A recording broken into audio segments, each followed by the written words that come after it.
ஆண்டவருடைய நாமத்துக்கு மகிமை உண்டாவதாக. இந்த இரண்டாவது வாரத்திலும் ஆண்டவருடைய பாதத்தில் வந்து ஜெபிக்க கர்த்தர் கொடுத்த கிருபைக்காக நன்றி. அவர் நாமம் வாழ்க, அவர் உயர்ந்திருப்பாராக. இந்த காலவேளையில கண்களை மூடி பயத்தோடு பக்தியோடு தேவனுடைய சமூகத்துல நாம் ஆண்டவரை மகிமைப்படுத்துவோம். சர்வ வல்லமையுள்ள எங்கள் பிதாவே, எங்கள் தேவனே, இந்த காலவேளையில உம்மை நோக்கி நாங்கள் பார்க்கிறோம் அப்பா. உம்மை நோக்கி பார்த்த முகங்களை பிரகாசமாய் மாற்றுகிற ஆண்டவர். ஆண்டவரே, அவர்கள் முகங்கள் வெட்கப்படவில்லை என்று சொல்லப்பட்டிருக்கப்பா. இந்த அதிகால வேளையில உடைய காலையில உடைய பாதத்தில் வந்து செபிக்க ஆண்டவரே, புதிய கிருபை, புதிய பிரசன்னம், புதிய வல்லமை, இந்த வாரத்துக்குரிய தேவைகள் எல்லாம் உங்களுடைய முகத்திலிருந்து நாங்கள் பெற்றுக்கொள்ள ஆண்டவரை வாஞ்சிக்கிறோம். ஆண்டவரே, எங்கள் சொத்து நீங்கப்பா, எங்களுடைய உயிர் நீங்கப்பா. ஆண்டவரே, நாங்கள் நம்பி இருக்கிற கண்மலை நீங்கப்பா. உம்மாலே தான் நாங்கள் பிழைக்கிறோம். ஆண்டவரே, உம்முடைய நாம மகிமைப்படட்டும். இன்றைக்கு ஆண்டவரே, இந்த ஆராதனையை ஆசீர்வதிங்க. நாங்கள் பாடுகிற பாடல்கள், துதி, ஸ்தோத்திரம், ஆண்டவரே, நன்றி பலிகள், ஆராதனை, நல்ல செய்தி எல்லாவற்றையும் கர்த்தர் ஆசீர்வதித்து புது பலன் அடைந்து உமக்காக சாட்சியாய் வாழ கர்த்தர் எங்களுக்கு உதவி செய்ய முடியாது ஜெபிக்கிறோம். உம்முடைய நாமத்தை மகிமைப்படுத்தும் இயேசு கிறிஸ்துவின் இனிய நாமத்தில் துதி ஸ்தோத்திரங்களை எடுத்து ஜெபிக்கிறோம் ஜெயமுள்ள பிதாவே, ஆமென். கர்த்தர் நல்லவர், கர்த்தர் நம்மை ஆசீர்வதிப்பாராக. ஒரு சில பாடல்களை பாடி கர்த்தரை மகிமைப்படுத்தி ஆண்டவருடைய கிருபைகளை நாம் பெற்றுக்கொள்வோம். கர்த்தருடைய நாமம் மகிமைப்படுவதாக. ஆண்டவருடைய நாமம் மகிமைப்படட்டும், ஆண்டவருடைய நாமம் உயரட்டும்.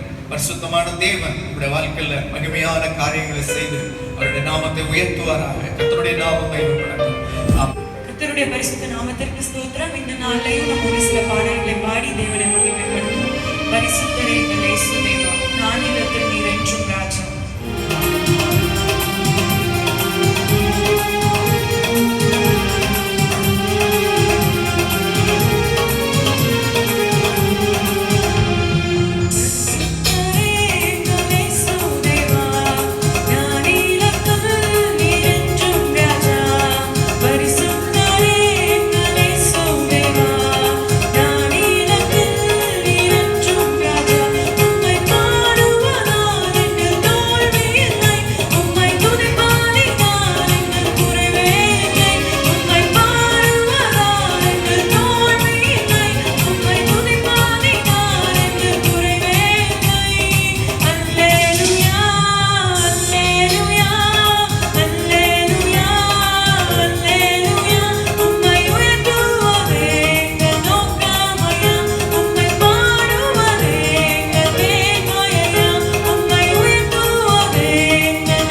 அடுத்ததாக உயிரோடு இருந்த இயேசுவே, நான் வாழ்வேன் உமக்காகவே. நீர் ஒருவரே ஆண்டவர், நீர் ஒருவரே ரட்சகர்.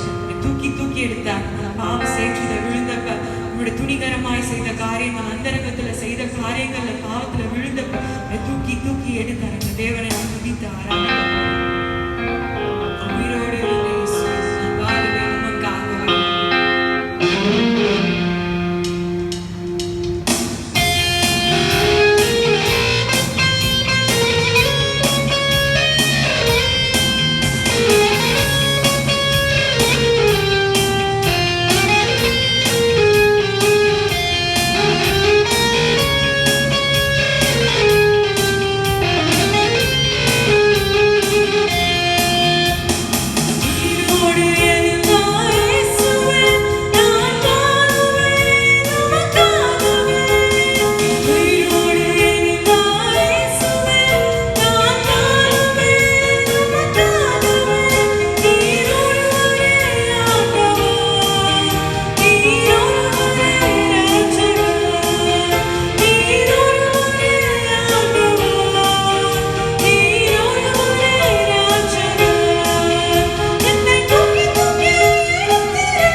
செலுத்துகிறோம். ஒருவரும் சேரக்கூடாத ஒளியிலே வாசம் செய்கிற தேவன், ஒருவரும் கண்ணீராத தேவன், உடைய மகிமை நம்மளால முன்னாடி நிற்க கூட முடியாது. அப்படிப்பட்ட ஒரு உன்னதத்தில் வீச்சிருக்கிற தேவனை நாம் ஆராதித்துக் கொண்டிருக்கிறோம். ஒருவரும் சேரக்கூடாத ஒளியில் வாசம் செய்பவர், எல்லாவற்றையும் மேலாக எல்லோரிலும் பெரியவர், சகலவற்றையும் சிருஷ்டித்தவர், சர்வத்தில் அவர் உயர்ந்தவர். அவரை போல ஒரு தேவன் இல்லை, அவரே உயர்ந்தவர். இப்படிப்பட்ட ஒரு பரிசுத்த தேவன் எல்லாரும் கரெக்டாக உயர்த்தி ஆராதனை செய்யும்.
காரியங்களை நீக்கி நம்மை உயர்த்துவதற்கு வல்லமை உள்ளவராய் இருக்கிறார். இந்த ஜூலை மாதத்தின் 2ஆம் வாரத்தில் வந்து நிற்பது அது நம்முடைய கிருபை அல்ல, நம்முடைய தாளங்கள் அல்ல, நம்மளுடைய ஸ்டேட்டஸ் அல்ல, நம்முடைய படிப்பு பதவி அல்ல, அவருடைய கிருபை. நாம் இருப்பதும் நுண்மூலம் ஆகாதிருப்பதும் சுத்த கிருபையே நாம் வாசிக்கிறோமே. இத்தனை நாட்கள் நாம் நடந்து வருவது அவருடைய கிருபைகளுக்காக நன்றி செலுத்துவோம். நன்றி அப்பா, இவ்வளவா எங்களை ஏந்தி வருகிற தேவன் அதற்காக நாங்கள் நன்றி செலுத்துகிறோம். எங்களை அழைத்த தேவன் உண்மை உள்ளவர், முடிவு பரியந்தம் நீ நடத்துவதற்கு உண்மை உள்ளவரா இருக்கிறீர் சுவாமி. ஒவ்வொரு நாளும் எங்களை போஷித்து வருகிறீங்க. உலகத்தில் உள்ளவர்களுக்கும் எங்களுக்கும் உள்ள வித்தியாசத்தை இந்த நாட்களை நீங்க காட்டிருக்கிறீங்க. நிறைய உமக்கு ஒருவன் ஊழியம் செய்தால் பிதாவானவர் அவனை கனம் பண்ணுவார் என்கிறது. நிறைய பிதா செய்கிறதான ராஜா தன் விருப்பப்படுகிறவனுக்கு செய்ய வேண்டிய கனம் எப்படிப்பட்டது என்பதை இந்த நாட்களை எங்களுக்கு வெளிப்படுத்துறீங்கப்பா. அதற்காக நமக்கு நாங்கள் நன்றி செலுத்துகிறோம். தொடர்ந்து எங்களை நடத்துங்க, நம்முடைய கிருபை எங்களை தாங்கட்டும். நாங்கள் ஒரு நாள் இந்த கிருபையை போக்கெடுக்க விடாதபடிக்கு எப்பொழுது நிலைத்து நின்று கனி கொடுக்கிறவர்களாக எங்களை மாற்றணும். நாங்கள் அர்ப்பணிக்கிறோம், தாழ்த்துகிறோம், இடத்துல நாங்கள் சமர்ப்பிக்கிறோம். மூலமாய் செபிக்கிறோம் எங்கள் ஜீவனுள்ள நல்ல பிதாவே, ஆமென். கண்களை மூடி செபிக்கலாம். கர்த்தாவே ஸ்தோத்திரம், இந்த வேளையில் சமூகத்தில் வருகிறோம். நீர் நல்லவர் நல்லவர் நல்லவர். கர்த்தாவே ஸ்தோத்திரம், எங்களை கர்த்தர் கண்ணின் மணியை போல காத்து இந்த 7வது மாதத்தினுடைய சமூகத்தில் வர நீர் கொடுத்த கிருபைக்காய் நன்றி செலுத்துகிறோம். இந்த 2வது ஞாயிற்றுக்கிழமை சமூகத்தில் வருகிறோம். கர்த்தாவே இந்த வாரத்திற்குரிய மன்னாவினால் கர்த்தர் எங்களை போஷித்து நடத்துவீராக.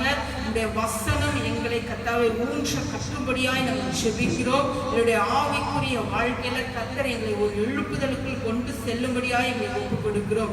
ஆவியானவர் என்ன பேச சித்தமாய் இருக்கிறீரோ பேசி எங்களை உமக்குள் இன்னுமாய் இழுத்துக் கொள்ளுகிற கிருபையை தந்தருள வேண்டுமாய் நாங்கள் செபிக்கிறோம். இந்த வசனத்தை எங்களுக்கு கர்த்தாவே நீர் எங்களோடு பேசுங்க. இயேசுவின் நாமத்தில் செபிக்கிறோம் சொல்லுங்கள் பிதாவே, ஆமென். இந்த வேளையில கூட யோபு 8ஆம் அதிகாரம் 7வது வசனத்தை வாசிக்கலாம். உடைய துவக்கம் அற்பமாய் இருந்தாலும் உடைய முடிவு சம்பூரணமாய் இருக்கும். இதிலே நாம் பார்க்கிறோம், பக்தனாகிய யோபு சொல்லும்போது சொல்லுகிறார், இதிலே உம்முடைய துவக்கம் அற்பமாய் இருந்தாலும் முடிவு சம்பூர்ணமாய் இருக்கும் என்று இந்த வசனம் சொல்லப்பட்டிருக்குது. இந்த காலை வேளையிலே நாம் இருக்கிற இந்த நாட்களிலே நம்முடைய துவக்கம் அற்பமாய் இருக்கலாம், ஆனால் நாம் கடந்து செல்ல போகிற காரியங்களிலே கர்த்தர் ஒரு முடிவை ஒரு சம்பூர்ணத்துக்குள்ளாக கொண்டு போவதற்கு அவர் சித்தமுள்ள தேவனாய் இருக்கிறார்.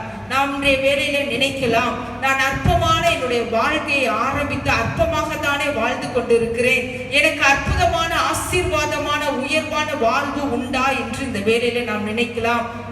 இந்த நாட்களை நாம் கடந்து செல்கிற பாதைகளை பார்க்கும்போது மிகவும் பயங்கரமான காரியங்களுக்குள்ளாக நாம் கடந்து சென்று கொண்டிருக்கிறோம். என் வாழ்க்கையில எதுவுமே மாறவில்லையே, என்னுடைய முன்னுள்ள நாட்களை நான் பார்க்கும்போது அது நன்றாக இருந்தது, ஆனால் இந்த தலைமுறையில் எல்லாவற்றையும் இழந்து, வீட்டை இழந்து, சொத்தை இழந்து, வேலையை இழந்து, உறவுகளை இழந்து, எல்லாவற்றையும் இழந்து இருக்கிறேன். எங்களுக்கு எப்படி சம்பூர்ணமான ஆசீர்வாதம் கிடைக்கும் என்று நாம் நினைக்கலாம். ஆனால் யோபு, பக்தனாகிய யோபு சொல்லும்போது சொல்லுகிறான், உம்முடைய துவக்கம் அற்பமாய் இருந்தாலும் முடிவை சம்பூர்ணமாய் இருக்கும் என்று சொல்லப்பட்டிருக்கிறது. யோபு 8ஆம் அதிகாரம் 8வது வசனத்தை வாசிக்கலாம். ஆகையால் நீர் முந்தின தலைமுறையாரிடத்தில் விசாரித்து அவர்கள் முன்னோர்களின் செய்தியை ஆராய்ந்து பாரும். அதில் சொல்லப்பட்டிருக்கிறது, அவர்கள் முன்னோர்களின் செய்தியை ஆராய்ந்து பாரும். இந்த வசனத்தின் நிறைவேறுதல் யாருடைய வாழ்க்கையிலாவது நிறைவேறி இருக்கிறதா என்று பார்க்கும் போது ஆண்டவர் ஒரு மனிதனுடைய வாழ்க்கையில இப்பேற்பட்ட ஒரு காரியத்தை ஆண்டவர் நிறைவேற்றி இருக்கிறார். அவருடைய துவக்கம் அற்பமாய் இருந்தது, அவருடைய முடிவை பார்க்கும் போது கர்த்தர் சம்பூர்ணமாய் அவருடைய முடிவை முடிக்க கர்த்தர் உதவி செய்தார்.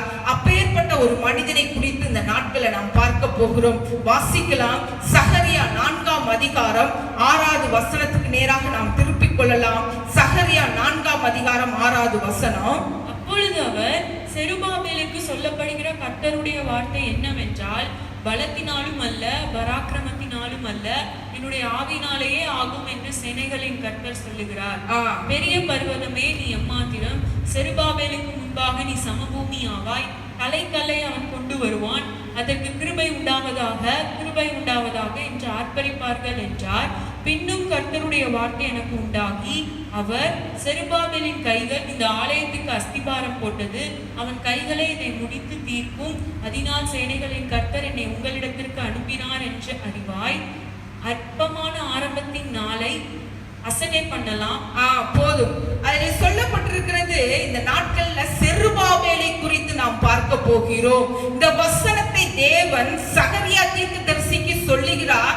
யாருக்கு சொல்லுகிறார் என்றால், செருபாபேல் எனும் தேவ மனிதனுக்கு கர்த்தர் சொல் என்று சகரியாவுக்கு தேவன் சொல்லுகிறார்.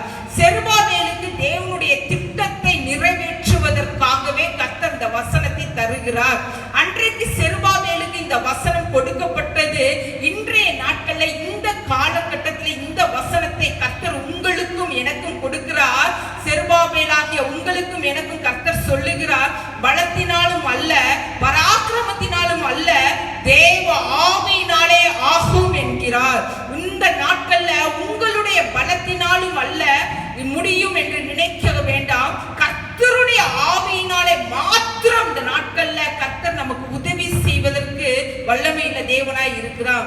நாம் நினைக்கலாம், ஒரு ஜம்ப் பண்ணும்போது ஒரு 5 செகண்ட்ஸ் கூட நம்மளால நிக்க முடியாது. திரும்பவுமாய் நம்ம இந்த பூமிக்கு திரும்பவுமாய் வந்து விடுவோம். நம்மளால ஒரு சில காரியங்களை மாத்திரம்தான் செய்வதற்கு தேவன் அனுமதித்திருக்கிறார். நம்மளால சில காரியங்களை மாத்திரம்தான், மற்ற எல்லா காரியங்களும் தேவனுடைய ஞானம், தேவனுடைய கிரியைகளினால் மாத்திரம்தான் அந்த காரியத்தை செய்ய முடியும். இந்த நாட்கள் அதே போலதான், அவரை போல அவருடைய சாயலில் தேவன் நம்மை படைத்து விட்டு எல்லா காரியத்துக்கும் அவரை நம்ப வேண்டும் என்று தேவன் அவரையே சார்ந்திருக்க வேண்டும் என்று சொல்லி அவர் நினைக்கிறார். இந்த நாட்கள்ல செருபாபேலை குறித்து பார்க்க போகிறோம். செருபாபேல் யார் என்றால், அவருடைய முற்பிதாக்கள் யார் என்று பார்க்க போகிறோம். இந்த செருபாபேல் தாவீதின் வம்சத்தில் வந்தவர். செருபாபேலின் தாத்தா யார் என்றால் யோயாக்கீம். இவர் தான் இஸ்ரவேலின் கடைசி ராஜா. இவர் எங்கே போகிறார் என்றால், பாபிலோனுக்கு சிறைப்பட்டு போகிறார். வாசிக்கலாம், 2 ராஜாக்கள் 25ஆம் அதிகாரம் 27வது வசனத்தை வாசிக்கலாம். 2 ராஜாக்கள் 25ஆம் அதிகாரம் 27வது வசனத்தை வாசிக்கலாம். யூதாவின் ராஜாவாகிய யோயாக்கீனுடைய சிறையிருப்பின் 37ஆம் வருஷம் 12ஆம் மாதம் 37ஆம் தேதியிலே ஏவில் மெராதோக் என்னும் பாபிலோன் ராஜா தான் ராஜாவான வருஷத்திலே யூதாவின் ராஜாவாகிய யோயாக்கீனை சிறைச்சாலையிலிருந்து புறப்பட பண்ணி அவன் தலையை உயர்த்தி. இதிலே பார்க்க போகும்போது யோயாக்கீம் எங்கே இருக்கிறார் என்றால், சிறையிலே இருக்கிறார். எத்தனை ஆண்டுகள் அவர் சிறையிலே இருக்கிறார் என்றால், 1 வருடங்கள் 2 வருடங்கள் இல்ல, 37 வருடங்கள் அவள் சிறையிலே அடைக்கப்பட்டு இருக்கிறார். அவருடைய வாழ்க்கையிலே ஒரு நம்பிக்கை இழந்து, ஒரு விரக்தியோடு, என்ன என்னுடைய வாழ்க்கை அப்படிங்கிற ஒரு விரக்தியோடு நம்பிக்கை இழந்து சிறையிலே இருக்கிறார். இந்த யோயாக்கீம் பாத்தீங்கன்னா அவர் சொல்லி இருப்பார், தன்னுடைய இருதயத்துல நிலைத்திருப்பார், என்னுடைய முற்பிதாக்களாகிய தாவீதுக்கு வாக்கு பண்ணினாரே, உன் சந்ததி என்னாலும் சிங்காசனத்தில் அமர்ந்திருக்கும் என்று சொன்னாரே, நாங்களெல்லாம் அவருடைய சத்தத்தை கேட்காமல் முரட்டாட்டம் பண்ணினதினால் இப்படி வந்து சிறையிருப்பிலே இருக்கிறோமே என்று எத்தனை வருடங்கள் அழுது செபித்திருப்பாரோ தெரியவில்லை. எத்தனை வருடங்கள் புலம்பி இருப்பார், ஐயோ தேவனை, ஜீவனுள்ள தேவனை விட்டு அவருக்கு விரோதமாய் பாவம் செய்ததினால் இந்த நாட்கள்ல நாங்கள் சிறையாக்கப்பட்டிருக்கிறோம் என்று புலம்பி அழுதிருப்பார். கர்த்தர் அவருடைய ஜெபத்தை கேட்டு தேவன் அவரை உயர்த்தினார் என்று பார்க்கிறோம். இந்த 27வது வசனத்திலே லாஸ்ட்ல சொல்லப்பட்டிருக்கிறது, ராஜாவாகிய யோயாக்கீனை சிறைச்சாலையிலிருந்து புறப்பட பண்ணி அவன் தலையை கர்த்தர் உயர்த்தி. அப்ப கர்த்தரே அவரை என்ன செய்கிறார், சிறைச்சாலையில் 37 வருடங்கள் முடிந்த பிற்பாடாக வெளியே கொண்டு வந்து அவருடைய தலையை உயர்த்துகிறார். இந்த செருபாபேல் யார் என்றால், யோயாக்கீம் பேரனாக நாம் பார்க்கிறோம். வாசிக்கலாம், மத்தேயு 1ஆம் அதிகாரம் 11வது வசனத்தை வாசிக்கலாம். மத்தேயு 1:11. பாபிலோனுக்கு சிறைப்பட்டு போகும் காலத்தில் யோசியா எகோனியாவையும் அவனுடைய சகோதரரையும் பெற்றான். இதை சொல்லப்பட்டிருக்கிறது 1ஆம் அதிகாரம் 11வது வசனத்திலே, பாபிலோனுக்கு சிறைப்பட்டு போகும் காலத்திலே யார் பெற்றான் என்று சொல்லப்பட்டிருக்கிறது. அதுல எகோனியாவையும், அதுல யார் என்றால் இந்த யோயாக்கீமை தான் என்ன சொல்லப்பட்டிருக்காங்க, எகோனியான் என்று சொல்லப்பட்டிருக்கிறது. 12வது வசனம் வாசிக்கலாம். 1:12. பாபிலோனுக்கு சிறைப்பட்டு போன பின்பு எகோனியா சலாத்தியலை பெற்றான். சலாத்தியேல் சொராபேலை பெற்றான். சொராபேல் என்பது யார் என்றால் செருபாபேலை தான் சொராபேல் என்று சொல்லப்பட்டிருக்கிறது. இந்த சிறையிருப்பின் தேசத்தில் பாபிலோனில் அடிமைத்தனத்திலே யாருக்கு பிறந்தான்? சிங்காசனத்தில் உட்கார்ந்திருக்கிற ராஜாவுக்கு பிறக்கவில்லை.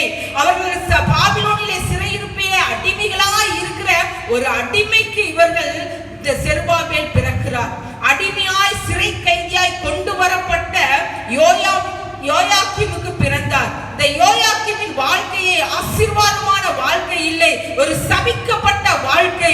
ஒரு ராஜாவா இருந்தவர் 37 வருடமாய் ஒரு பாபிலோனிலே சிறையிருப்பில அடிமையாய் இருக்கப்பட்ட ஒரு வாழ்க்கை. இவருடைய வாழ்க்கை அப்பேற்பட்ட ஒரு வாழ்க்கையா இருக்கும் போது கர்த்தர் அவரை குறித்து சொல்லும் போது சொல்லுகிறார். எரேமியா 22 அதிகாரம் 24 வசனத்தை வாசிக்கலாம். எரேமியா 22:24 யூதாவின் ராஜாவாகிய யோயாக்காமின் குமாரன் கோனியா என் வலது கையின் முத்திரை மோதிரமாய் இருந்தாலும் அதிலிருந்து உன்னை கலற்றி எறிந்து போடுவேன் என்று என் ஜீவனை கொண்டு சொல்லுகிறேன் என்று கர்த்தர் சொல்லுகிறார். இந்த வசனத்தை கர்த்தர் யாருக்கு கொடுக்கிறார்? யோயாக்கீமுக்கு கொடுக்கிறார். என்ன சொல்லுகிறார்? யோயாக்கீமே, இந்த முத்திரை மோதிரமாய் இருந்த உன்னை கர்த்தர் தன்னுடைய கையிலிருந்து கலற்றி எறியப்பட்டார். தேவன் அவரை கைவிட்டு விட்டார் என்று சொல்லுகிறார். இந்த யோயாக்கீம் பேரு தான் செருபாபேல். அவர் பிறந்து வளரும் போது என்ன நினைத்திருப்பார்? எங்க அப்பா மட்டும் தேவனை பற்றி கொண்டிருந்தால், எங்க அப்பா கற்பனைகளை பின்பற்றி இருந்தால், கர்த்தரை சார்ந்திருந்தால், இன்றைய நேரத்துக்கு நான் அரண்மனையிலே இருந்திருப்பேன், அரண்மனையிலே ராஜாவாய் வீட்டில் இருந்திருப்பேன், அரண்மனையில ஒரு பெரிய அந்தஸ்திலே நான் இருந்திருந்திருப்பேன், ஒரு ராஜாவையே என்ன செஞ்சிருப்பேன், ஒரு நாட்டை ஆளுகை செய்கிற பொறுப்பு என்னிடத்தில் இருந்திருக்குமே. ஆனால் நானோ இந்த தேசத்திலே அடிமையாய் இருக்கிறேன், அற்பமாய் இருக்கிறேன் என்று சொல்லி ஒவ்வொரு நாளும் இந்த செருபாபேல் என்ன செஞ்சிருப்பார்? என் வாழ்க்கையில் ஒன்றுமே இல்லையே என்று ஒவ்வொரு நாளும் புலம்பி அழுது தேவனை நோக்கி என்ன செய்திருப்பார்? ஜெபம் செய்திருப்பார். ஒவ்வொரு நாளும் இந்த அடிமை தேசத்தில் கூட செருபாபேல் தேவனை பற்றி கொண்டார், தேவனுக்கு பிரியமாய் இருந்தார், தேவனுடைய வாழ்க்கையை அவருடைய கற்பனைகளை கை கொண்டு அவருக்கு பிரியமுள்ள மகனாய் நடக்க இந்த செருபாபேல் ஆண்டவரை பற்றி கொண்டார் என்று பார்க்கிறோம். அது மாத்திரமல்ல, இவர் சொல்லியிருப்பார், என்னுடைய முற்பிதாக்கள் எத்தனையோ முறை உண்மை விட்டு தூரமாய் போய் கதறி அழுது ஜெபிக்கும் போது ஜெபத்திற்கு பதில் கொடுத்தீரே, இந்த வேளையில் எனக்கும் என்னுடைய ஜெபத்துக்கு பதில் கொடு என்று சொல்லி அழுதிருப்பார். இந்த வேளையில நாம் வாசிக்க போகிறோம் 2 நாளாகமம் 7 அதிகாரம் 37 வசனத்தை வாசிக்கலாம். 2 நாளாகமம் 7 அதிகாரம் 37 வசனத்தை வாசிக்கலாம். அதில் சொல்லப்பட்டிருக்கும் போது ஜெபித்திருப்பார். அப்ப அவர் ஜெபிக்கும் போது அதில் சொல்லப்பட்டிருக்கிறது, இந்த செருபாபேலின் வாழ்க்கை அற்பமான ஒரு அடிமையான ஒரு வாழ்வை மகிமையற்ற ஒரு கேவலமான வாழ்க்கையாய் இருந்தது. அப்ப தேவ சித்தத்தை அந்த செருபாபேலுக்கு கர்த்தர் வெளிப்படுத்துகிறார். வாசிக்கலாம். எரேமியா 22:24 திரும்பவுமாய் வாசிக்கலாம். எரேமியா 22:24 யூதாவின் ராஜாவாகிய யோயாக்கீமின் குமாரனாகிய கோனியா என் வலது கையின் முத்திரை மோதிரமாய் இருந்தாலும் அதிலிருந்து உன்னை கலற்றி எறிந்து போடுவேன் என்று என் ஜீவனை கொண்டு சொல்லுகிறேன் என்று கர்த்தர் சொல்லுகிறார். இதில் சொல்லப்பட்டிருக்கிறது, ஐயோ எங்க தாத்தா இப்படியாய் நீர் எறிந்து விட்டீரே, முத்திரை மோதிரத்தை கலற்றி அவரை கைவிட்டு விட்டீரே அப்படின்னு சொல்லி செருபாபேல் சொல்லியிருப்பார். திரும்பவுமாக என்னை உயிர்ப்பியும் என்று சொல்லி இருப்பார். என்னை திரும்பவுமாக திருப்பும், கட்டி எழுப்பும் என்று ஒவ்வொரு நாளும் சொல்லி ஜெபித்திருப்பார்.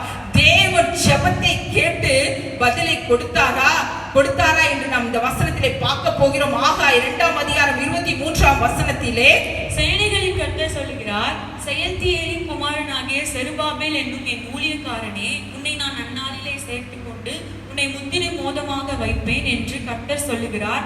நான் உன்னை தெரிந்து கொண்டேன் என்று சேனைகளின் கர்த்தர் உரைக்கிறார் என்று சொல் என்றார். இதிலே சொல்லப்பட்டிருக்க செருபாபேலை குறித்து சொல்லப்பட்டிருக்கிறது, கர்த்தர் அந்த நாளிலே உன்னை சேர்த்து கொண்டு முத்திரை மோதிரமாக நீ என் ஊழியக்காரன், நான் உன்னை சேர்த்துக் கொள்வேன். அடிமைத்தன தேசத்திலே புறக்கணிக்கப்பட்டு சிறுமையில் இருக்கிறேன் என்கிறாயா, நான் உன்னை தெரிந்து கொண்டு முத்திரை மோதிரமாக வைப்பேன் என்கிறார்.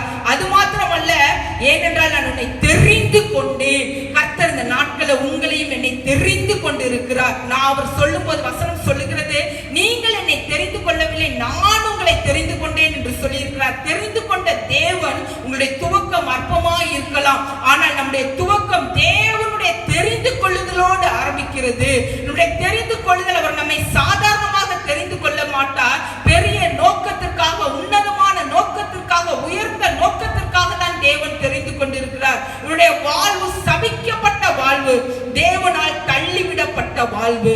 முதலாவதாக பார்க்கிறோம், இந்த செருபாபேலை குறித்து ஒரு 5 காரியங்களை பார்க்க போகிறோம். செருபாபேலுடைய வாழ்க்கை எப்படியெல்லாம் இருந்தது, கர்த்தர் அவனை எப்படியெல்லாம் உயர்த்தினார் என்று முதலாவதாக பார்க்கிறோம். அவருடைய வாழ்வு எப்படியாக இருந்தது என்றால், ஒரு சபிக்கப்பட்ட வாழ்விலிருந்து கர்த்தர் அவரை அழைத்தார். செருபாபேல் ஒரு சபிக்கப்பட்ட வாழ்வு, சிறையிருப்பு, பாபிலோனிய சிறையிருப்பே, ஒரு ராஜாவுடைய ராஜாங்கத்தில் இருக்க வேண்டிய ஒரு செருபாபேல், ஒரு அடிமைத்தனத்தில் இருக்கிற ஒரு செருபாபேல், ஒரு சபிக்கப்பட்ட நிலைமையில் இருக்கிற செருபாபேலை முதலாவதாக சபிக்கப்பட்ட நிலையிலிருந்து தேவன் அழைக்கிறார். அவரை தேவன் தெரிந்து கொண்டது சாதாரணமான காரியத்துக்காக அல்ல, ஒரு பெரிய திட்டத்துக்காக கர்த்தர் அழைக்கிறார். இதே போலதான் என்னுடைய வாழ்வு சபிக்கப்பட்டதா இருக்கிறது. கர்த்தர் ஒரு ஆசீர்வாதம், ஒரு நன்மையும் இல்லையே, பிள்ளைகளிடத்தில் ஒரு நன்மையும் இல்லை, மனைவியிடத்தில் ஒரு நன்மையும் இல்லை, கணவரிடத்தில் ஒரு நன்மையும் இல்லை, வேலையில ஒரு நன்மை இல்லை, குடும்பத்தில ஒரு ஆசீர்வாதங்கள் இல்லை, பொருளாதாரத்தில் ஒரு ஆசீர்வாதங்களும் இல்லை, ஒரு நன்மையும் பார்க்கவே முடியவில்லையே. என்னுடைய துவக்கம் அற்பமாய் இருந்தாலும் முடிவை கர்த்தர் சம்பூர்ணமாய் மாற்றுகிறவர். ஐயோ, என் வாழ்வு சபிக்கப்பட்டதா இருக்கிறது என்று சொல்வோமானால் தேவன் அற்பமான ஆரம்பத்தை அசட்டை பண்ண வேண்டாம். கர்த்தர் சாம்பலிலிருந்து சிங்காரத்தையும், துயரத்தின் ஆவிக்கு பதிலாக களிப்பின் உடையினாலும், நம்மை துதியின் உடையினாலும் நம்மை அலங்கரிக்கிற தேவன், நம்மை அப்படியாய் உயர்த்துகிற தேவனாய் இருக்கிறார். வாசிக்கலாம் 1 சாமுவேல் 2ஆம் அதிகாரம் 8வது வசனத்தை. அவர் சிறியவனை புழுதியில் இருந்து எடுத்து எளியவனை குப்பையிலிருந்து உயர்த்துகிறார். அவர்களை பிரபுக்களோட உட்காரவும் மகிமை உள்ள சிங்காசனத்தை சுதந்தரிக்கவும் பண்ணுகிறார்.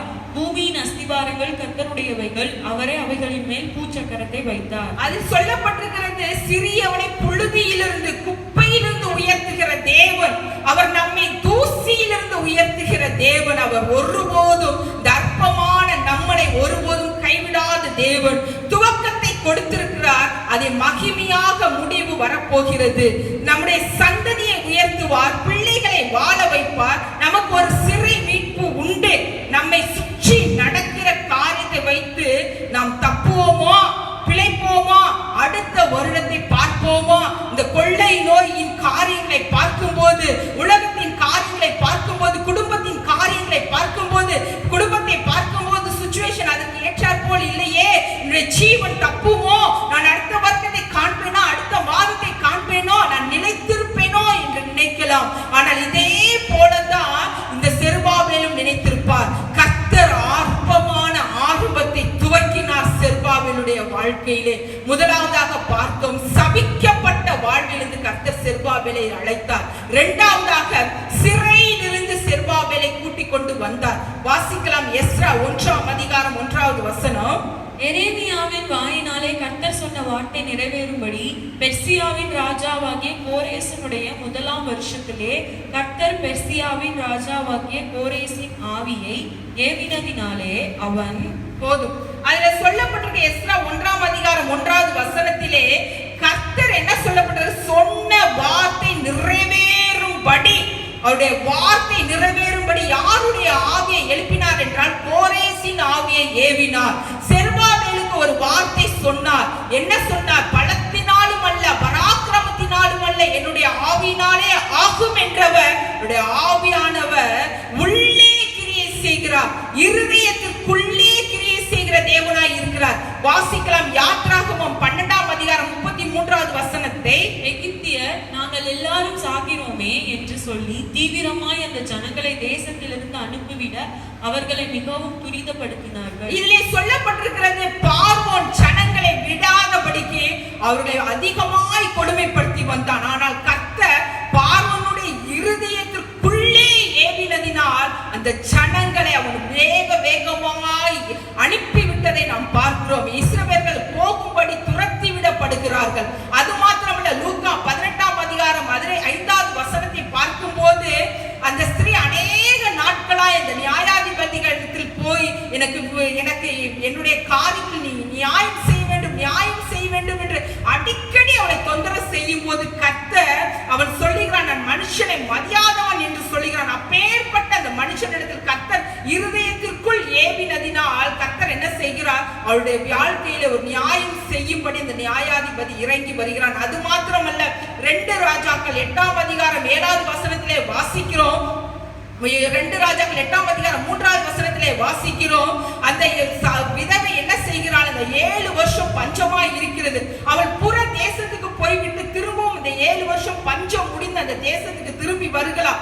வரும்போது என்ன செய்கிறார்? ராஜாவிடத்தில் போய் தன்னுடைய நியாயத்தை குறித்து சொல்லுகிறார்.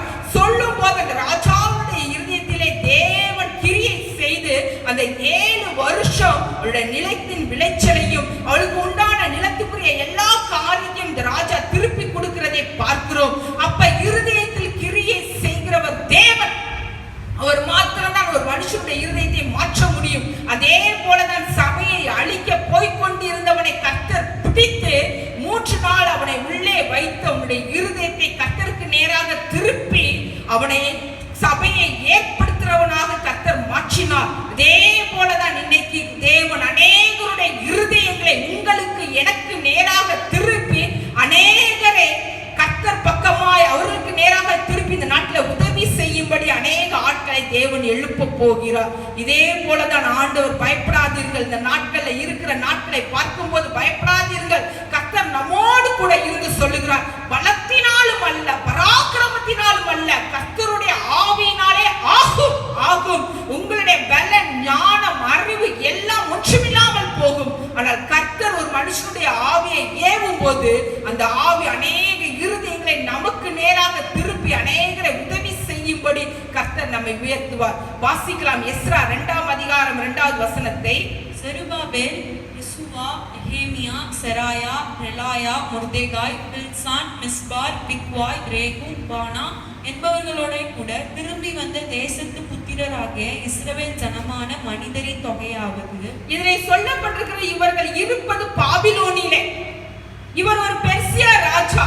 யாரு? கோரேஸ். இவர் இருப்பது பாபிலோனிலே இருக்கிறார். இவர் ஒரு பெர்சியா ராஜா. இவர் உள்ளத்திலே எருசலேமின் ஆலயத்தை கட்டணும் என்கிற எண்ணம் எப்படி வந்தது என்றால், யார் உண்டு பண்ணினார்? யாருக்காக உண்டு பண்ணினார்? சீயோனின் சிறையிருப்பை திருப்போம் என்று அழுது செபித்தார்களே, அவர்களுக்காக தேவன் திருப்பினார். அது மாத்திரமல்ல, நெகேமியா 12வது அதிகாரம் 1வது வசனம் வாசிக்கிறோம். செயல்தியேலின் குமாரனாகிய செருபாபேலோடும் யெசுவாவோடும் வந்த ஆசாரியரும் லேவியரும் யார் என்றால் செராயா, எரேமியா, எஸ்ரா. இதை வாசிக்கிறோம். கர்த்தர் ஒருவரை மாத்திரம் பாபிலோனில் சிறையிருப்பிலிருந்து திருப்பி கொண்டு வரவில்லை, 50,000 பேரை கர்த்தர் திருப்பி வர பண்ணுகிறார். அது மாத்திரமல்ல, அற்பமான ஆரம்பத்திலிருந்து எழும்ப பண்ணி நம்மை திரும்பி வர செய்கிற தேவன்.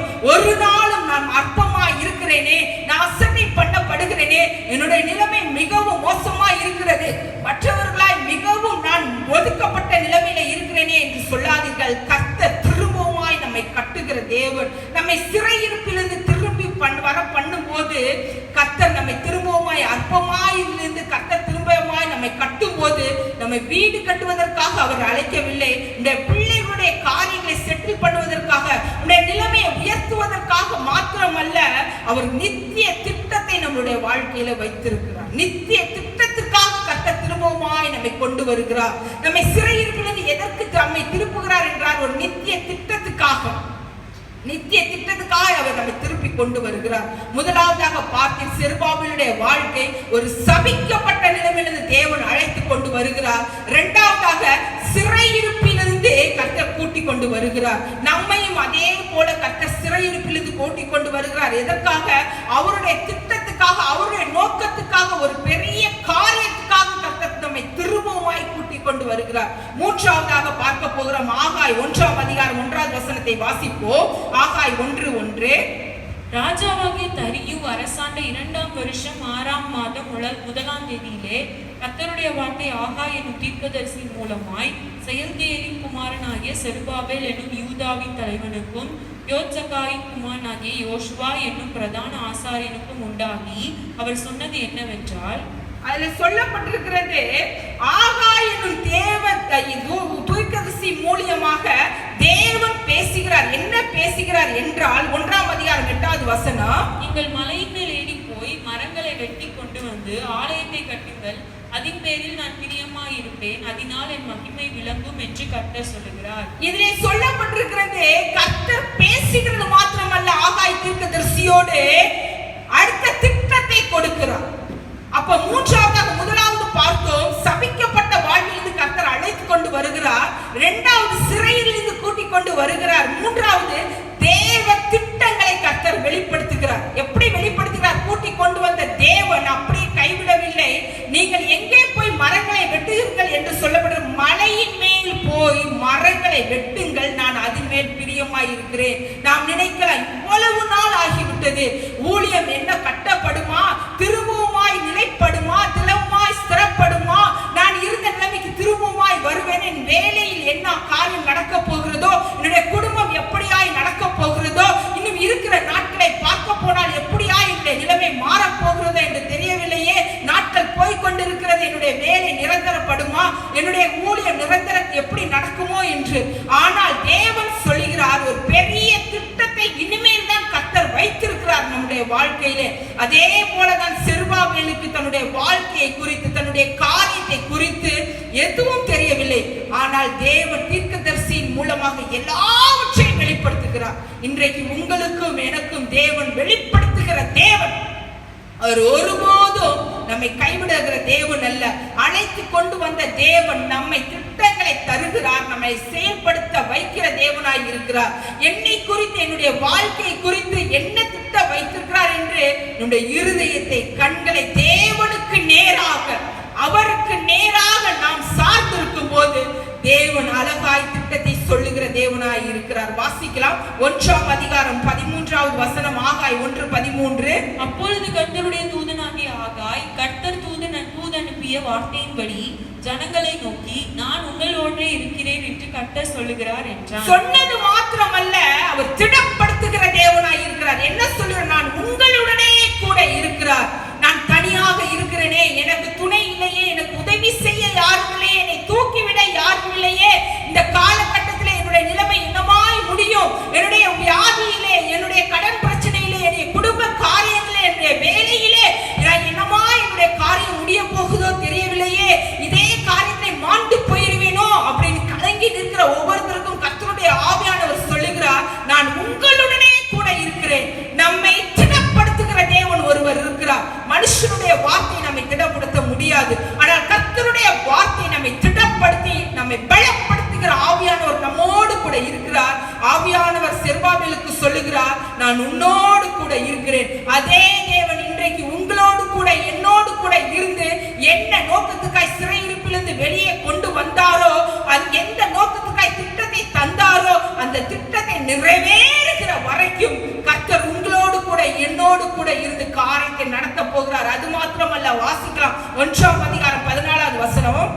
பின்பு கர்த்தர் செயல்தியேலின் குமாரனாகிய செருபாபேல் என்னும் யூதாவின் தலைவனுடைய ஆவியையும், யோசகாயின் குமாரனாகிய யோசுவா என்னும் பிரதான ஆசாரியனுடைய ஆவியையும், ஜனத்தில் மீதியான எல்லாருடைய ஆவியையும் எழுப்பினார். அவர்கள் வந்து தங்கள் தேவனாகிய சேனைகளுடைய கர்த்தரின் ஆலயத்திலே வேலை செய்தார்கள். இதை நீங்கள் பார்த்தீர்களானால், நம்மளா வேலை செய்யணும்னா, நம்மளா பிளான் பண்ணி, நம்மளா ஒரு காரியத்தை செய்யணும்னா நம்ம சோர்ந்து போய்விடும். நம்மளால இந்த காரியத்தை முழுமையாக முடிக்கவே முடியாது. அது நம்முடைய, அதான் சொல்லப்பட்டிருக்கு, பலத்தினாலும் அல்ல, பராக்கிரமத்தினாலும் அல்ல, தேவனுடைய ஆவியினால் ஆகும். இந்த 14வது வசனத்தில் சொல்லப்படும் போது கர்த்தர் அநேகருடைய இருதயங்களை தூண்டி உள்ளுணர்வை கொடுத்து ஆண்டவர் சொல்லி, இதை செய், இந்த காரியம் வாக்கியம் என்று அநேகருடைய இருதயத்தை தூண்டுறதை பார்க்கிறோம். தேவ ஆவியானவர் செய்யாத ஒன்றை நம்மளால செய்ய முடியாது. நாம் செய்ய முடியாததை தேவ ஆவியானவர் செய்து முடிப்பார். என்னுடைய ஆவியை ஏவுங்கன்னு சொல்லி இந்த நாட்களில் சோர்ந்து போய் இருக்கிற நீங்களும் நானும் தேவ சமூகத்திலே, ஆண்டவரே என்னுடைய ஆவியை எழுப்புங்க. சோர்ந்து போய் விழுந்து கிடக்கிற அன்று கர்த்தாவே, எலியா சோர்ந்து போய் விழுந்து சூரை செடியின் கீழே, நான் உத்தமன் அல்ல, நான் நல்லவன் அல்ல, என் பிதாக்களை பார்க்கலும் என்னுடைய ஜீவனை எடுத்துக்கொள்ளும் என்று சொல்லி அவன் சோர்ந்து போய் விழுந்து கிடக்கிறான். ஆனால் தூதனானவர் வந்து தட்டி எழுப்பி, எலியாவே நீ போக வேண்டிய தூரம் வெகு தூரம் சொல்லி, அவன் ஒரு நேரம் சாப்பிட்ட ஆகாரத்தினால் 40 நாள் அவன் என்ன செய்கிறான்? நடந்து போகிறான் என்று பார்க்கிறோம். இந்த நாட்களை சோர்ந்து போய் விழுந்து கிடக்கிறோமா? அநேக காரியங்கள்ல, குடும்ப காரியங்கள், பிள்ளைகளுடைய நிலைமைகள், அநேக காரியங்களை பார்க்கும்போது நம்மளுக்குள்ள ஒரு விதமான சோர்வு. இந்த நாட்களை ஆண்டவரை கேட்போமா? ஆண்டவரே, என்னுடைய ஆவியை தூண்டி எழுப்பும், உம்முடைய ஆவியோடு என்னுடைய ஆவியை இணைத்துக் கொள்ளும், எனக்குள்ள ஒரு உற்சாகத்தின் ஆவினால் நிரப்பும். இந்த நாட்கள்ல இந்த உற்சாகத்தின் ஆவினால் நிரப்பும் போது நானும் எழுந்து கர்த்தாவே ஸ்தோத்திரம், உமக்காக ஏதாவது செய்ய என்னை எழுப்பும் என்று சொல்லுவார். அந்த நாட்கள்ல அதே போலதான் சவுலை பார்க்கிறோம். அவனும் ஆவியின் எழுப்பதினால், பவுலாக இருந்த அவன் என்ன செய்கிறான்? ஆவியின் எழுப்பதினாலே ஒரு சவுலாக இருந்த அவன் பவுலாக மாறி அநேகரை தேவனுக்குள் உட்படுத்தினான் என்று பார்க்கிறோம். அதுமல்ல, ஆகாய் 2ஆம் அதிகாரம் 4வது வசனத்தை வாசிக்கலாம். 2ஆம் அதிகாரம் 4வது வசனம். வீடு பாழாய் கிடக்கும் போது நீங்கள் ஆனாலும் செருபாபேலே, நீ திடன் கொள் என்று கர்த்தர் சொல்லுகிறார். யோசாக்கின் குமாரனாகிய யோசுவா என்னும் பிரதான ஆசாரியனை நீ திடன் கொள். தேசத்தின் எல்லா ஜனங்களை நீங்கள் திடன் கொள்ளுங்கள், வேலையை நடத்துங்கள் என்று கர்த்தர் சொல்லுகிறார். நான் உங்களுடனே கூட இருக்கிறேன் என்று சேனைகளின் கர்த்தர் சொல்லுகிறார். இந்த ஆகாய் 2ஆம் அதிகாரம் 4வது வசனத்திலே திடன் கொள்ளுங்கள். தனிப்பட்ட விதத்திலே கர்த்தர் செருபாபேலோடு பேசுகிறார். தனிப்பட்ட விதத்திலே இந்த 4வது வசனத்தில் பார்த்தீர்களானால் திடன் கொள்ளுங்கள், தேசத்தின் எல்லா ஜனங்களை நீங்கள் திடன் கொள்ளுங்கள் என்று சொல்லி கர்த்தர் பர்சனலாக தனிப்பட்ட விதத்திலே திடன் கொள்ளுங்கள் என்று சொல்லி கர்த்தர் தைரியப்படுத்துகிறார். அது மாத்திரமல்ல, 23வது வசனத்தை வாசிக்கலாம். ஆகாய் 2:23. சேனைகளின் கர்த்தர் சொல்லுகிறார், செயல்தியலின் குமாரனாகிய செருபாபேல் என்னும் என் ஊழியக்காரனே, உன்னை நான் அந்நாளிலே சேர்த்துக் கொண்டு உன்னை முத்திரை மோதிரமாக வைப்பேன் என்று கர்த்தர் சொல்லுகிறார். நான் உன்னை தெரிந்து கொண்டேன் என்று சேனைகளின் கர்த்தர் உரைக்கிறார் என்று சொல் என்றார். இதிலே அவருடைய தாத்தாவாகிய யோயாக்கீம் குறித்து சொல்லும் போது தன் கையில் போட்டிருந்த முத்திரை மோதிரத்தை கர்த்தர் எறிந்து விட்டார். ஆனால் தன்னுடைய பேரனாகிய செருபாபேலை குறித்து சொல்லும் போது முத்திரை மோதிரமாய் உன்னை வைப்பேன் என் ஊழியக்காரனே என்று சொல்லி யாரை சொல்லுகிறார்? செருபாபேலை குறித்து. இவர்தான் ஒரு அற்பமானவன் செருபாபேல். இந்த செருபாபேல் தேவனுடைய குறித்து ஒரு பெரிய திட்டத்தை வைத்திருந்தார். அதே போலதான் இந்த நாட்கள்ல கர்த்தர் நம்மை குறித்து ஒரு பெரிய திட்டத்தை வைத்திருக்கிறார். வாசிக்கலாம். 1 சாமுவேல் 9ஆம் அதிகாரம் 21வது வசனத்திலே சவுல் ராஜாவாய் ஆகுவதற்கு முன்பாக சவுல் சாமுவேலிடத்தில் சொல்லுகிறார். 9:21 வாசிக்கலாம். 1 சாமுவேல் 9ஆம் அதிகாரம். அப்பொழுது சவுல் பிரதியுத்தரமாக, நான் இஸ்ரவேல் கோத்திரங்களிலே சிறிதான பென்யமீன் கோத்திரத்தான் அல்லவா? பென்யமீன் கோத்திரத்துக்கு குடும்பங்களில் எல்லாம் என் குடும்பம் அற்பமானது. என் குடும்பம் அற்பமானது. சவுல் சொல்லுகிறார், இந்த குடும்பம் அற்பமானது. இப்பேற்பட்ட ஒரு அற்பமான சவுலை தான் கர்த்தர் ராஜாவாக மாற்றினார். அதே போலதான் நியாயாதிபதி புஸ்தகம் 6ஆம் அதிகாரம் 15வது அதிகாரத்திலே கிதியோன் சொல்லும்போது சொல்லுகிறார், நான் எல்லாரிலும் எப்படி சிறியவன். அந்த சிறியவனை தான் தேவதூதன் நோக்கி சொல்லுகிறான், உன்னை கர்த்தர் பெரிய காரியத்துக்காய் தெரிந்து கொண்டார் என்று சொல்லி. இன்றைக்கு நீங்களும் நானும் அற்பமாய் இருக்கலாம், எல்லாரும் ஒதுக்கப்பட்ட நிலைமையில் இருக்கலாம், எல்லாரும் புறம்பாக்கப்பட்ட நிலைமையில் இருக்கலாம், தள்ளப்பட்ட நிலைமையில் இருக்கலாம். நம்முடைய இன்றைக்கு இருக்கிற காரியங்களை குறித்து நீங்கள் ஒரு நாளும் சோர்ந்து போகாதீர்கள். தேவன் உங்களை என்னையும் தெரிந்து கொண்டார் என்றால் ஒரு பெரிய திட்டத்துக்காக, நோக்கத்துக்காக, அவருடைய ராஜ்யத்தின் வேலைக்காக நம்மை உங்களையும் எங்களையும் தெரிந்து கொண்டிருக்கிறார். முதலாவதாக பார்த்தோம், சபிக்கப்பட்ட நிலையிலிருந்து தேவன் தூக்கி எடுத்தார். இரண்டாவதாக சிறையிருப்பிலிருந்து தேவன் கூட்டிக் கொண்டு வந்தார். மூன்றாவதாக ஒரு தேவ திட்டத்தை கர்த்தர் செருபாபேலுக்கு கொடுத்தார். நான்காவதாக பார்க்க போகிறோம். வாசிக்கலாம். சகரியா 4ஆம் அதிகாரம் 7வது வசனத்தை. சகரியா 4ஆம் அதிகாரம் 7வது வசனத்தை.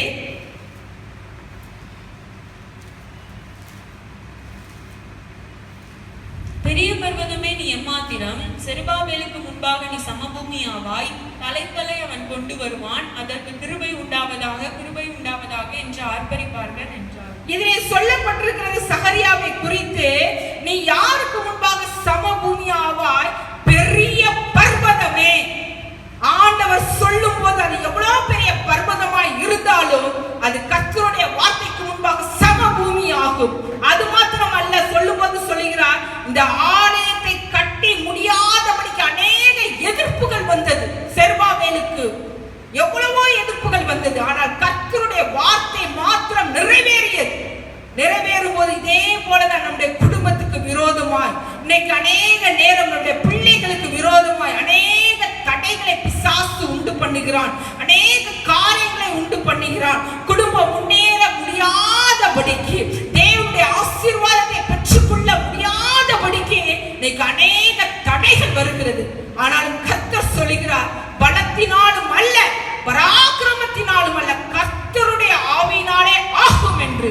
எப்படி செருபாபேலுக்கு கர்த்தருடைய ஆவியானவர் சொன்னாரோ, இந்த ஆலயத்தை நீ கட்டி முடிப்பாய் என்று. செருபாபேலுக்கு அநேக எதிரிகள், அநேகர் எழும்பினார்கள். ஆனால் கர்த்தர் சொல்லுகிறார், செருபாபேல் இந்த பெரிய பர்வதமே அவனுக்கு முன்பாக சமபூமியாவா என்று. கர்த்தர் எல்லாருடைய எதிர்ப்பையும் ஒன்றுமில்லாமல் ஆக்கி இந்த காலயத்தை கட்டி முடிக்க கர்த்தர் நாட்களை உதவி செய்தார். அது மாத்திரமல்ல, சொல்லப்பட்டிருக்க எஸ்ரா 6ஆம் அதிகாரம் 3வது வசனத்தை வாசிக்கலாம்.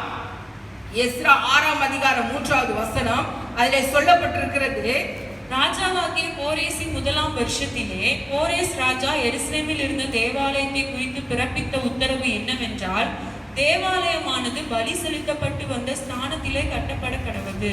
அதன் அஸ்திபாரங்கள் பலமாயிருப்பதாக. அது 60 முழ உயரமும் 60 முழ அகலமுமாய் இருக்க வேண்டும். அதிலே சொல்லப்பட்டிருக்க கோரேஸ் ஒரு கட்டளை பிறப்பிக்கிறார். என்ன கட்டளை? இந்த ஆலயம் கட்டப்படுவதாக என்று ஒரு பெரிய ராஜா கட்டளை கொடுக்கிறார். அவர் கட்டளை கொடுத்தபடியே அந்த ஆலயம் கட்டப்பட்டது. அது மாத்திரமல்ல, 14வது வசனத்தை வாசிக்கலாம். 6:14. அப்படியே யூதரின் மூப்பர் கட்டினார்கள். தீர்க்கதரிசியாகிய ஆகாயும் இத்தோவின் குமாரனாகிய சகரியாவும் தீர்க்க தரிசனம் சொல்லி வந்தபடியினால் அவர்களுடைய காரியம் கைகூடி வந்தது. போதும். அவர்கள் தீர்க்க தரிசனம் யாரை கொண்டு தேவன் சொன்னாரோ, யாரை கொண்டு சொன்னார்? தீர்க்கதரிசியாகிய சகரியாவையும் ஆகாயும் கொண்டு என்னென்ன வார்த்தைகளை செருபாபேலை குறித்து சொன்னாரோ, எல்லா திட்டங்களையும் கர்த்தர் ஆமென் என்றும் செருபாபேலுடைய வாழ்க்கையில நிறைவேற்றினார். அதே போல இன்றைக்கு நினைக்கலாம், நான் எவ்வளவோ ஜெபித்திருக்கிறேன், கர்த்தர் என்னை குறித்து எவ்வளவோ திட்டங்களை சொன்னாரே, வார்த்தைகளை சொன்னாரே, என்னுடைய வாழ்க்கையில ஒன்றும் நிறைவேறவில்லையே. ஒரு நாளும் நீங்கள் கலங்காதீர்கள், நீங்கள் ஒரு நாளும் சோதனை வேதனைப்படாதீர்கள், ஒரு நாளும் ஆண்டவரை மறந்தாரோ என்று ஒரு நாளும் நினைக்காதீர்கள். கர்த்தர் சொன்ன வார்த்தையை செருபாபேலுடைய வாழ்க்கையில கர்த்தர் எப்படி நிறைவேற்றினாரோ, அதே போல உங்களுடைய வாழ்க்கையிலும் நிறைவேற்றுவதற்கு அவர் வல்லமையுள்ள தேவன். சொன்னதுதான் அவருடைய வாக்குத்தத்தங்கள் எல்லாம் அவருக்குள் ஆமென் என்றும் இருக்கிறது. செருபாபேலுக்கு நிறைவேற்றின தேவன் உங்களுக்கும் நிறைவேற்றுவதற்கு அவர் வல்லமையுள்ள தேவன். 16வது வசனத்தை வாசிக்கலாம். எஸ்ரா 6:16. இப்பொழுது இஸ்ரவேல் புத்திரரும் ஆசாரியரும் லேவியரும் சிறையிருப்பிலிருந்து வந்த மற்றவர்களும் தேவனுடைய ஆலய பிரதிஷ்டையை சந்தோஷமாய் எங்கிருந்து வந்தார்கள்? ராஜ அரண்மனையில் இருந்து இல்லை, ஒரு சிறையிருப்பின் தேசத்திலே இருந்து வந்தவர்களை கர்த்தர் கொண்டு வந்து அவர்களை கொடுத்த வாக்கு தத்தத்தை அப்படியே நிறைவேற்றினது மாத்திரமல்ல, அந்த ஆலயத்தை என்ன செய்தார்கள்? பிரதிஷ்டை செய்து சந்தோஷமாய் கொண்டாடினார்கள். இந்த நாட்டில் துக்கத்தோடு இருக்கிறீர்களா? கண்ணீரோடு இருக்கிறீர்களா? அவமானத்தோடு இருக்கிறீர்களா? என்னுடைய வாழ்க்கை என்ன ஆகுமோ என்று கேள்விக்குறியோடு இருக்கிறீர்களா? என்னுடைய எதிர்காலம் தெரியவில்லையே, என்னுடைய பிள்ளைகளுடைய எதிர்காலம் தெரியவில்லையே, வேலையை குறித்து தெரியவில்லையே என்று அங்கலாய்த்துக் கொண்டிருக்கிறீர்களா? ஒரு நாளும் கவலைப்படார்கள். தெரிந்து கொண்ட தேவன் முடிவு பரியந்தம் நடத்துவதற்கு அவர் வல்லமையுள்ள தேவன். அவர் ஒருபோதும் கைவிடாத தேவன். மனிதர் நம்மை தெரிந்து கொள்ளவில்லை, பெரிய ஆட்கள் நம்மை தெரிந்து கொள்ளவில்லை, தேவனே நம்மை தெரிந்து கொண்டிருக்கிறார். எப்படி செருபாபேலுக்கு சொன்ன வார்த்தை நிறைவேறி அவர்கள் ஆலய பிரதிஷ்டை சந்தோஷத்தோடு கொண்டாடினார்களோ, அதே போல இந்த நாட்கள்ல தீர்க்க தரிசனமாய் கர்த்தர் சொல்லுகிறார், உங்களுடைய குடும்பங்களுக்குள் சந்தோஷத்தை தருகிறவர், மன நிம்மதியை தருகிறவர், ஆரோக்கியத்தை தருகிறவர், வியாதியிலிருந்து விடுதலை தருகிறவர். இன்றைக்கும் உங்களோடு கூட என்னோடு கூட அவர் உலாவிக் கொண்டிருக்கிறார். அவர் உலாவிக் கொண்டிருக்கிற தேவன், நமக்கு ஆசீர்வாதத்தையும் சந்தோஷத்தையும் தருகிற தேவன். ஒரு நாளும் மனம் சோர்ந்து போகாதிருங்கள். ஆண்டவர் நம்மோடு கூட இருந்து நமக்காய் பெரிய காரியங்களை செய்கிறவர். அந்த சிறையிருப்பிலிருந்து வந்தவர்கள் நினைக்கவே இல்லை. நினைத்திருப்பார்களா இது போல ஒரு ஆலயத்தை கட்டுவோம், தேவன் அதற்காக நம்மை பயன்படுத்துவார் என்று நினைத்திருப்பார்களா? அவர்கள் ஒரு நாளும் நினைக்கவில்லை. கர்த்தரே காரியத்தை வாய்க்க பண்ணினார். அவர் காரியத்தை வாய்க்க பண்ணும் போது எல்லா மனுஷர்களும் வெட்கப்பட்டு போவார்கள். நம்முடைய தலையை அவர் உயர்த்துகிறவர். அதுபோல செருபாபேலுடைய தலையை கர்த்தர் உயர்த்தி அநேகர் யாரெல்லாம் செருபாபேலுக்கு விரோதமாய் எழும்பினார்களோ, ஆலயம் கட்டக்கூடாது என்று எழும்பினார்கள், பார்த்தார்களோ எல்லாருடைய முகங்களும் வெட்கப்பட செய்து செருபாபேலோடு அநேகர் யார் சிறையிலிருந்து திரும்பி வந்தார்கள் எல்லாம் சந்தோஷப்படும்படி அவருடைய தலையை கர்த்தர் உயர்த்தினார். முதலாவதாக பார்க்கலாம், அவர்கள் சபிக்கப்பட்டிருந்த நிலைமையிலிருந்து கர்த்தர் அவர்களை கூட்டிக் கொண்டு வந்தார், தூக்கி எடுத்தார். சபிக்கப்பட்ட நிலைமையிலிருந்து. இரண்டாவதாக சிறையிருப்பிலிருந்து கர்த்தர் கூட்டிக் கொண்டு வந்தார். மூன்றாவதாக தேவ திட்டங்களை கர்த்தர் அவர்களுக்கு கொடுத்தார், எப்படியாக சபையை கட்ட வேண்டும் என்று. நான்காவதாக எல்லா செருபாபேலுக்கு விரோதமாய் நின்ற எல்லாருடைய தடைகளை கர்த்தர் உடைத்து போட்டு எல்லாருடைய ஆவியை ஏவினார். இன்றைய நாட்களில் உங்களுக்கும் எனக்கும் கர்த்தருடைய ஆவியானவர் ஏவ போகிற அநேகருடைய இருதயத்தை. ஐந்தாவதாக வாசிக்கலாம், அவர் வேலையை முடித்தார்கள். வாசிக்கலாம், எஸ்ரா 3ஆம் அதிகாரம் 10வது வசனம்.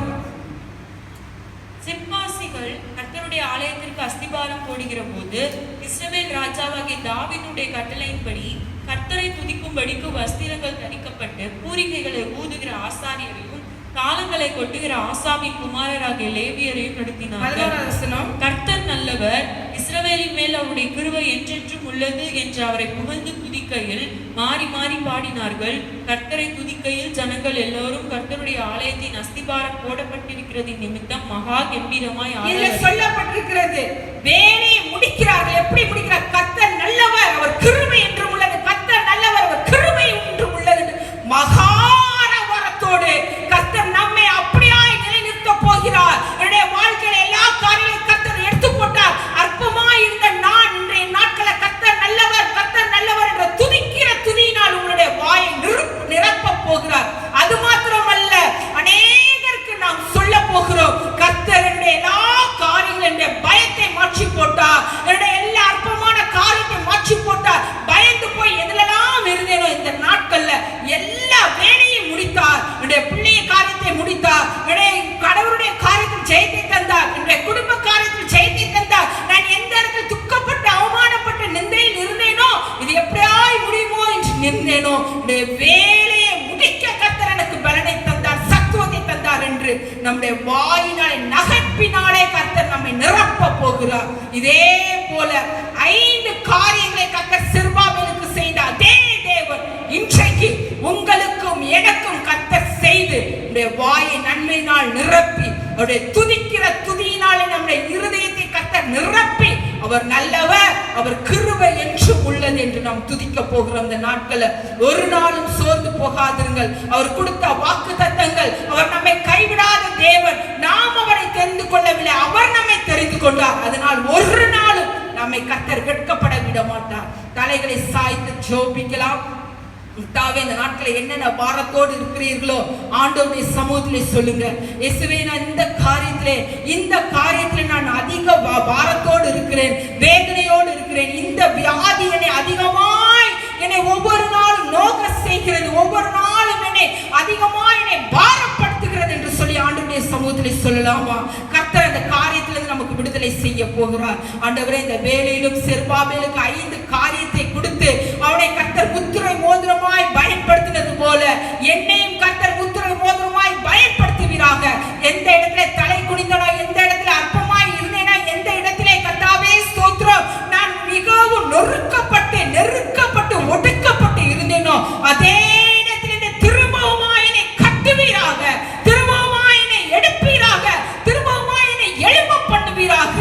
நானும் கர்த்தர் நல்லவர், உம்முடைய கிருபை என்றும் உள்ளது என்று சொல்லி உம்மை துதிக்கிற துதியினால் என்னை நிரப்புவீராக. வந்திருக்க ஒவ்வொருத்தரையும் கர்த்தர் ஆசீர்வதியும், அந்த ஆசீர்வாதத்தினால் ஜனங்களை நிரப்புவீராக. எங்களை உம்முடைய கரத்தில் ஒப்பு கொடுக்கிறோம். இயேசுவின் நாமத்தில் ஜெபிக்கிறோம் ஜீவனுள்ள பிதாவே, ஆமென். என் ஆத்துமாவே கர்த்தரை ஸ்தோத்திரி, என் முழுமே அவருடைய பரிசுத்த நாமத்தை ஸ்தோத்திரி. என் ஆத்துமாவே கர்த்தரை ஸ்தோத்திரி, கர்த்தர் செய்த சகல பாரங்களையும் மறவாதே. ஆமென். நம்முடைய கர்த்தராகிய இயேசு கிறிஸ்துவினுடைய கிருபையும் அவருடைய பரிசுத்த நாமமும் அவருடைய கிருபையும் என்றென்றைக்கும் உடையவதாக. ஆமென். ஆண்டவருடைய நாமம் மகிமைப்படுவதாக. ஆண்டவர் நம்மோடு கூட நேரடியாக நம்மோடு கூட பேசியிருக்கிறார். ஆண்டவர் நம்மோடு கூட நம்மளை ஆவியை எழுப்பி இருக்கிறார். கர்த்தருடைய வார்த்தை ஆவியும் ஜீவனுமாய் இருக்கிற அந்த வார்த்தை நம்மளுக்குள்ளே கிரியை செய்து ஆண்டவர் அவர் சொல்லி இருக்கிறாரே என்று பவுல் சொன்னது போல, நான் உன்னை விட்டு விலகுவதில்லை, உன்னை நான் கைவிடுவதில்லை என்று யோசுவாவுக்கு சொன்னதை அப்போஸ்தலன் பவுல், ஆண்டவரே அவர் சொல்லும்போது நான் உன்னை விட்டு விலகுவதில்லை, உன்னை நான் கைவிடுவதில்லை என்று அவர் சொல்லி இருக்கிறாரே என்று அவர் சொன்ன இந்த காரியத்தை விசுவாசியுங்கள், தைரியமாயிருங்கள், திடமனதாயிருங்கள், கர்த்தருடைய நாமத்தை மகிமைப்படுத்துங்கள். ஆண்டவர் உங்களுடைய வாழ்க்கையில் இந்த வாரத்துல மகிமையான காரியங்களை செய்வாராக. கர்த்தர் உங்களை ஆசீர்வதிப்பாராக. கர்த்தருடைய நாமம் மகிமைப்படட்டும், கர்த்தருடைய நாமம் உயரட்டும், கர்த்தருடைய நாமம் அது மகிமையான காரியங்கள் நம்முடைய வாழ்க்கையில கொண்டு வரட்டும். ஆண்டவர் நாமம் மகிமைப்படுவதாக. நம்முடைய கர்த்தராயிருக்கிற இயேசு கிறிஸ்துவின் கிருபையும் பிதாவினுடைய அன்பும் பரிசுத்த ஆவியானவருடைய அன்பின் ஐக்கியம் இன்றும் என்றும் சதா காலமும் நம்ம அனைவரோடு கூட இருப்பதாக. ஆமென். God bless you. கர்த்தர் உங்களை ஆசீர்வதிப்பாராக. ஆண்டவர் உங்களோடு கூட இருப்பாராக. God bless.